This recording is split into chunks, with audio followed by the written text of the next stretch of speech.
Bienvenidos sean todos. En este video veremos un repaso sobre todos los temas vistos a lo largo de la unidad 2. Sin más preámbulo, comencemos. En este video vamos a hablar acerca de la época del maquinismo, de las guerras nacionales y de la vida internacional. Será a partir de 1848 a 1914. Es importante tomar en cuenta que la organización del trabajo se ha ido perfeccionando incesantemente y la enseñanza de ciencia y necesidad de industria ha traído consigo un prodigioso aumento de sabios y técnicos y paralelamente de laboratorios de investigación. Estos descubrimientos científicos que más ondas transformacionales han tenido en la vida social son las máquinas en el siglo XVIII. Se crea lo que fue el maquinismo, donde se introducen nuevas técnicas en la industria y la agricultura, los transportes de comunicaciones, lo cual provoca nuevas técnicas en la industria y una verdadera revolución económica. Respecto a lo que es el movimiento de las ideas, los efectos que ha causado el maquinismo ha sido la economía, ya que han sido los diferentes movimientos sociales en favor de las clases trabajadoras, de los cuales el socialismo es el más importante. Asimismo, la concentración de obreros en fábrica y algunos bajos salarios que se les pagaban. Entonces se origina lo que fue el socialismo activo revolucionario, originando las teorías como la expoliación, posteriormente la teoría de la plusvalía, lo que es a un capital fijo circulante donde el empleado en la adquisición de la energía productiva origina una superioridad y trabaja con mayor capital constante, originando también así la teoría de la concentración. Como consecuencia de esto surge lo que fue la proletarización de la clase obrera y se destruye el poder adquisitivo de esta misma clase. Por otra parte, la cerca del capitalismo provoca la transformación en lo que fue un capital, dando teoría de la acumulación, lo que se concentra en la producción, es decir, que se ve forzada a trabajar con capital creciente, aumentando la masa de productos, lo que provocó una crisis de venta.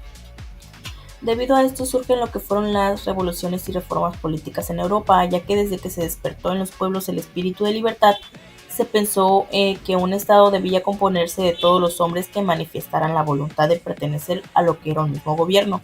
El Estado iba formando y iba a constituir una nación, la idea de que no debía haber en Europa más que naciones independientes.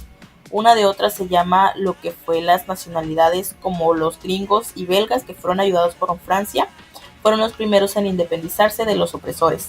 A esta lucha le siguieron los italianos, dirigidos por patriotas como Cavour y Garibaldi, y Alemania logró la unidad nacional poco después. Se culmina con la guerra franco-alemana de 1871, en la que Francia perdió, y más tarde los húngaros y noruegos alcanzaron la independencia.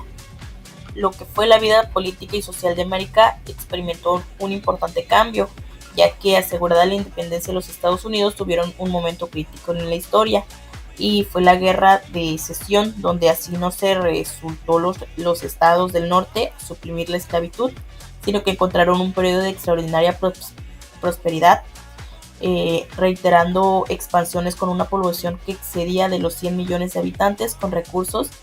A estos estados se llaman repúblicas hispanoamericanas porque conservan la raza, el idioma y el carácter y la costumbre de lo que fue España. Surge también lo que fue la Primera Guerra Mundial, desarrollada en 1914, teniendo consecuencias profundas y duraderas en todos los ámbitos. Se reconfigura el mapa europeo y se da fin a las monarquías absolutas. Desaparecen los imperios, fortalecen a los Estados Unidos, existe un tratado de Versalles, y en el ámbito económico hay una devastación económica de Europa, un empobrecimiento de Alemania, enormes pérdidas humanas, y todo esto es un evento que trascendió en el marco del fin de una era y sentó las bases para muchos de los conflictos desarrollados del siglo XX. En lo que fue el inicio de la Segunda Guerra Mundial, situada en 1939 con la invasión de Polonia, esta guerra produjo la rendición incondicional de Alemania en 1945 y posteriormente ante los soviéticos en Berlín. Sin embargo, la guerra en el teatro pacífico continuó hasta la rendición formal de Japón, tras los bombardeos atómicos de Hiroshima y Nagasaki y la entrada de la Unión Soviética en la guerra contra Japón. En tanto se concluía la Segunda Guerra Mundial, se pensaba crear un organismo internacional que preservara a las generaciones venideras. Todo esto también tuvo su efecto en lo que fue China e India, ya que China fue reorganizada en 1928 y se sacudía de la hegemonía japonesa, pero caía en una guerra civil cuyo resultado fue la creación de la República Popular Comunista entonces llamada la China comunista, que se había convertido en potencia mundial. Así también se toma lo que es el tema de la Guerra Fría, quien es expresada por la manera angustiante colectiva y las grandes preocupaciones de la política educativa. Terminando lo que fue la Segunda Guerra Mundial, los esfuerzos por mantener un solo mundo unido llamado a desterrar las guerras se fueron debilitando hasta 1947, donde aparecían síntomas de este nuevo tipo de la Guerra Fría, donde había dos grupos de poderes. El primero era el bloque occidental, encabezado por Estados Unidos, y el grupo oriental, encabezado por la Unión Soviética. Los motivos propulsores de la Guerra Fría son de carácter ideológico, económico y militar, encaminado a poseer mejores armamentos y lo que fue una óptima posición económica. Y es así como se concluye este breve resumen de lo que fue el tema 1. Hola, bienvenidos. Hoy les voy a hacer una retroalimentación sobre el tema del movimiento iluminista, la enciclopedia y la revolución de la educación. En esta hay que ubicarnos en el siglo XVII y en el siglo XVIII. Bien, en la que mencionamos al iluminismo como un movimiento intelectual y filosófico que promovió el uso de la razón y la ciencia, además de la libertad como los medios para mejorar la sociedad. Se oponían a la superstición del dogmatismo y la autoridad sin base racional. Estos especialmente en el ámbito de la religión y la política, ya que predominaban en aquel entonces.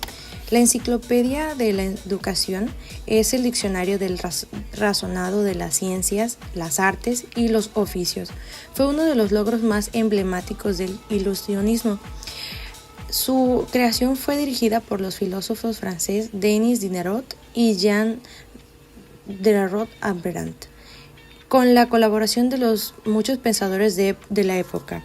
Uno de los mayores objetivos era difundir el conocimiento de la humanidad desde un enfoque crítico y racional, además de que ésta tuvo cierto impacto en las masas como lo que fue la enciclopedia, buscando educar a las masas, destronar a la superioridad que había en aquel entonces y promover una nueva reforma de ver al mundo basada desde la ciencia y la razón.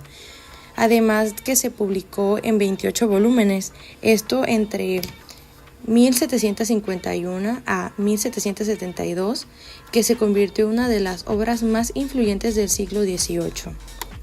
Además de esto, la educación en el ilusionismo promovió las sensaciones en el hecho desde los oficios como más emblemáticos de la creación dirigida hacia los filósofos, los franceses, y además por el hecho de la notable colaboración de numerosos pensadores de la época, quienes contribuyeron con el artículo que abarcaba desde la ciencia hasta las artes, pasando por temas como la política, que era uno de los temas más radicales, la economía y la religión.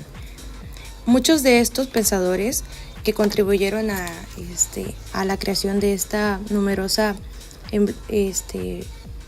aportación fueron Voltaire, uno de los filósofos más destacados del ilusionismo, conocido como por la crítica de la Iglesia y la monarquía. Aportó artículos sobre la filosofía, política y la religión.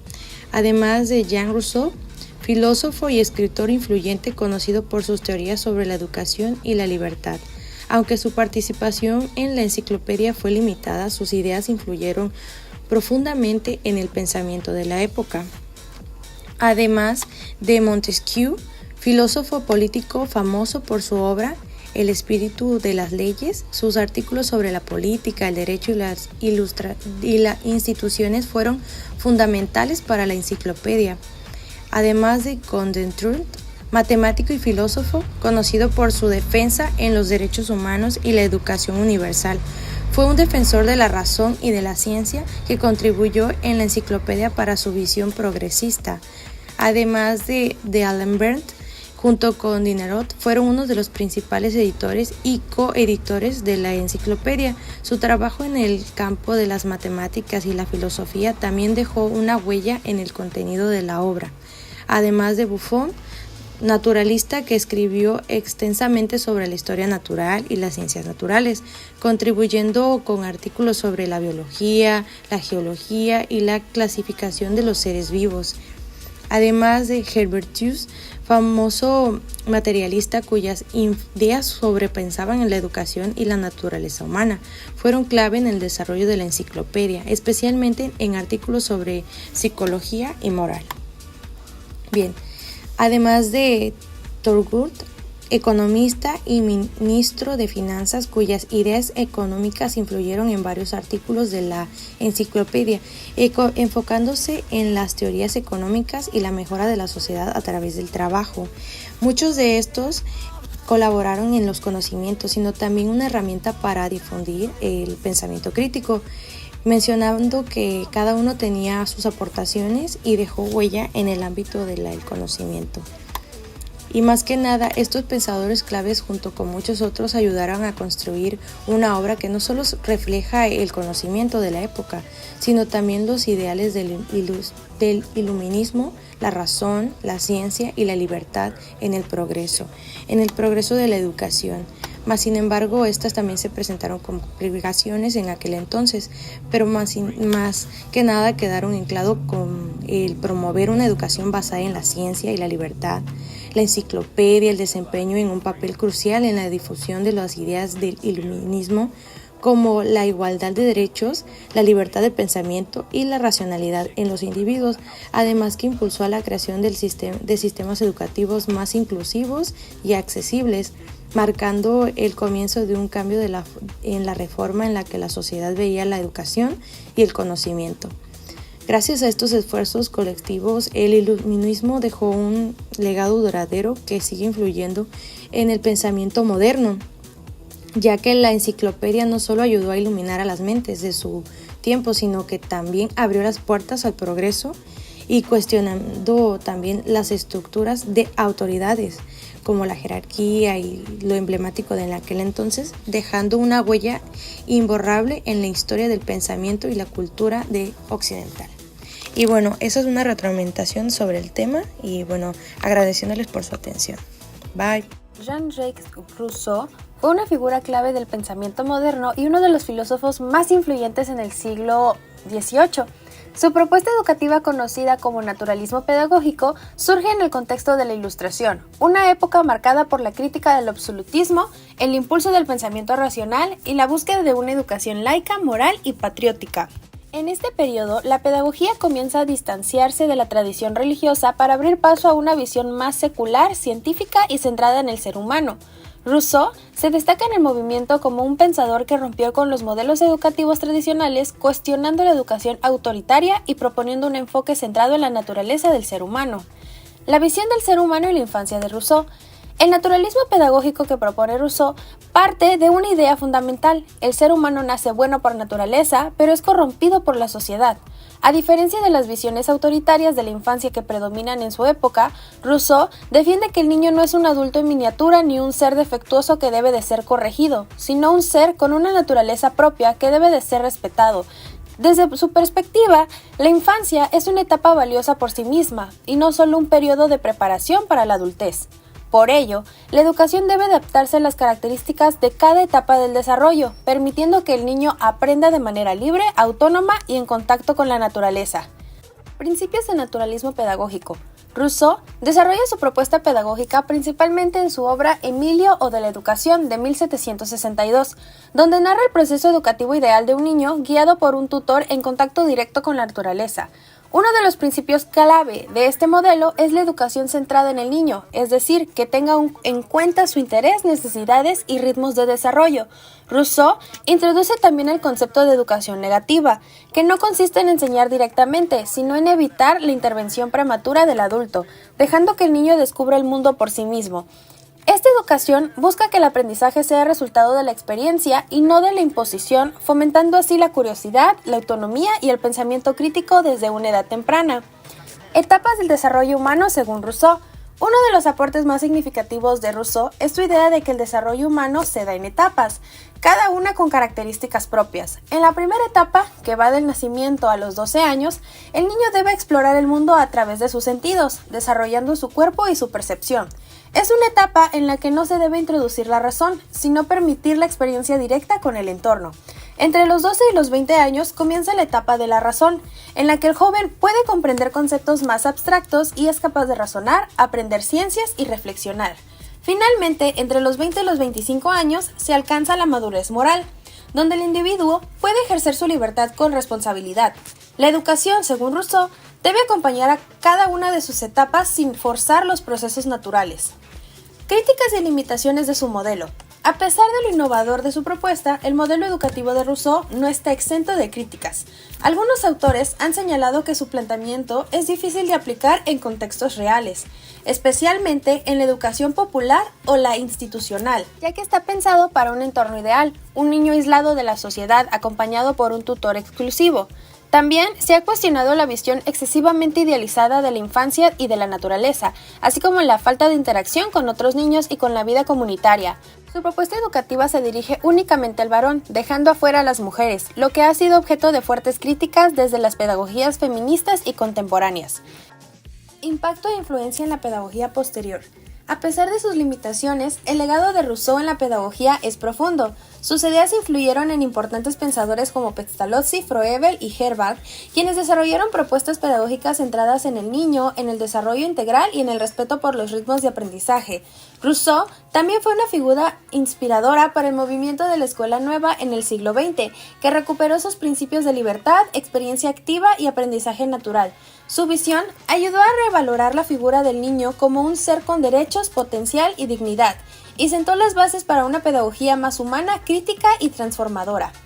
En conclusión, Rousseau transformó radicalmente la forma de concebir la educación. Su propuesta del naturalismo pedagógico nos invita a pensar en una educación que respete los procesos naturales del desarrollo humano, que promueva la libertad y que fomente personas capaces de pensar, sentir y actuar por sí mismas, aunque no todo es un modelo es aplicable hoy en día. Sus ideas siguen siendo una referencia fundamental para quienes buscan una educación más justa, centrada en el sujeto y comprometida por el bienestar humano. Pestalozzi y el humanismo social, el educador del pueblo. Johann Heinrich Pestalozzi nació en 1746 en Zúrich, Suiza. Perdió a su padre a temprana edad y fue criado por su madre, lo que marcó profundamente su sensibilidad hacia el cuidado y la ternura. Estudió teología y derecho, pero fue en el campo y en la pedagogía donde encontró su verdadera vocación. Inspirado por Rousseau, intentó fundar escuelas para niños pobres como Neuf en 1775, donde combinaba trabajo manual con educación moral, intelectual y religiosa. Aunque fracasó económicamente, sembró ideas que florecerían después. Pestalozzi decía que el hombre es como el árbol, en su semilla ya está el diseño completo. El niño ya posee en potencia todas sus facultades. El educador no debe de imponer, sino cuidar que crezca de forma natural. Así la educación no es un producto que se impone, sino un proceso que se acompaña. Un proceso donde mente, corazón y cuerpo se desarrollan en armonía. En 1805 fundó el Instituto de Yverdon, su obra maestra. Ahí aplicó su método, partir de lo simple a lo complejo, de lo concreto a lo abstracto, de lo conocido a lo desconocido. La enseñanza era activa y sensorial. Dibujo, escritura, modelado, excursiones y canto eran parte esencial del día a día. Yverdon se convirtió en un modelo para toda Europa, recibiendo visitas de educadoras como Froebel, Herbart y Humboldt. Pestalozzi fue un crítico del etilismo educativo. Mientras los humanistas enseñaban griego y latín, él enseñaba a leer a campesinos, sin distinción de clase o género, y denunció la enseñanza tradicional, sino hombres y mujeres capaces de vivir con dignidad. Propuso para una Pestalozzi, el trabajo manual era tan importante como el conocimiento intelectual. Defendía que la educación debía partir desde las actividades más simples hasta las habilidades más complejas. El cuerpo y el espíritu deben educarse juntos con equilibrio. Por eso introdujo una pedagogía del hacer, del moldear, cantar, construir, escribir y sentir.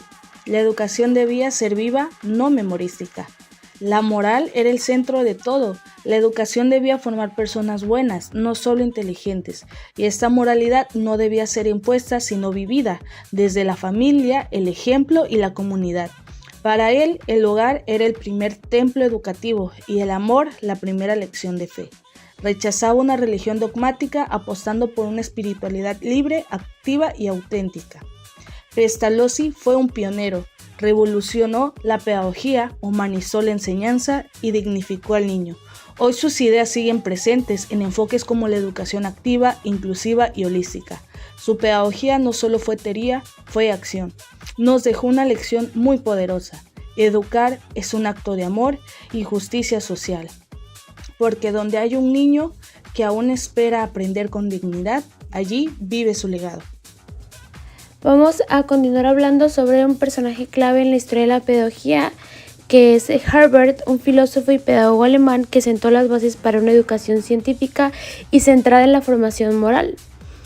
Herbert creía que el objetivo principal de la educación era formar el carácter moral de los estudiantes. Para lograrlo, integró 3 funciones esenciales: el gobierno, el orden y el control, la instrucción, que sería la enseñanza de contenidos, y la disciplina, que sería la formación de la voluntad. A partir de ahí propuso el concepto de instrucción educativa, donde la enseñanza no solo transmite conocimientos, sino que forma el carácter mediante el interés y la voluntad. Las etapas del método se desarrolló como preparación, que sería activar los conocimientos previos, la presentación, que sería introducir el nuevo contenido, la asociación, que es conectar lo nuevo con lo ya conocido, la generalización, que sería el reflexionar sobre lo aprendido, y la aplicación, que ya en esta parte usaríamos lo aprendido en situaciones reales. Por ejemplo, si enseñas sobre plantas, comienzas preguntando qué saben, que sería la preparación. Luego pues muestras una planta real, que sería como la presentación, y la terminas comparando con otras. Y ya para finalizar sería como discutir la importancia, la generalización, y al final los alumnos podrían plantar una semilla, que sería la aplicación. Los fundamentos de su propuesta decía que la psicología y la ética deben ser la base de la pedagogía. La percepción, que es recibir nueva información, y la aprehensión, que es relacionarla con lo conocido, pues estas son clave para el aprendizaje. La enseñanza debe generar interés, ya que es el motor del aprendizaje significativo. Para Herbert, el papel del maestro decía que el docente no solo transmite conocimientos, sino que su tarea principal es guiar moralmente al estudiante, ayudándole a desarrollar su autocontrol y voluntad propia para actuar éticamente en sociedad. El maestro es formador de la conciencia moral. Un maestro que enseña matemáticas también debe involucrar valores como la honestidad de las evaluaciones.